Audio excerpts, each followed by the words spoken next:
Y'all, this is our chicken coop, and the last time I posted a video about it, I got a few questions about different things. One was the water system, on how we keep things from freezing and all that stuff in the wintertime. So I want to show you. This is where, and I'm gonna try to keep this video as short as possible, this is where the main water line comes in. And if you notice, I have a cutoff valve right here, but very important, I put in this right here as a low point drain. So I can cut that main water line off.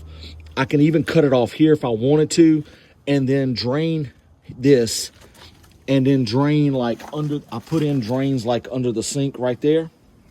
And then things like here on the back side where the water pipe, it's painted black. You can't really see it, but it's right there and it comes down here. When I get to this lowest point, I have another spigot here at the low end, and then this valve is going into the pool. This is the valve that fills the duck pond. So when I open this, any water in this pipe can come straight down and go out. There's no U-shapes, there's nothing to trap water. So once I turn the water off, I simply open all the valves and let everything drain out. So everything is from up above. So this is inside here where you see the ducks and the chickens roaming around. This is one of their water systems. In here, you can see that water's not frozen. It is below freezing right now. There's no frozen water in the cups. Very simply because I have a drop-in tank heater. Let me try to show you that. If you see it down there at the bottom, that's a stock tank heater, and it plugs into right here. So when this building was designed, we knew where we was putting water systems at. We put plugs in especially for that, for things like fans and stuff. And this also, you see this water pipe that comes down, that feeds this.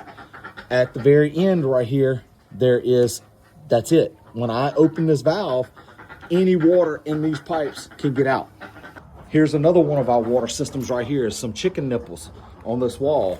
But if you notice this little thing sticking out right there, that's a piece of heat tracing tape that follows this pipe, goes back inside the building. Okay, so here in the chicken coop is another one of the water tanks, is where that heat tracing comes in, and you can see it's plugged in right there, and that heat tracing follows this piping all the way back to this tank right here. So anything that leaves out of this building is got the heat tracing on it to keep anything from freezing. South Louisiana, it's going to be under 20 tonight, probably 18, something like that, with a wind chill of about 5. So there does come times where we need to protect things from freezing, but not as much, like I say, as someone that would live up north.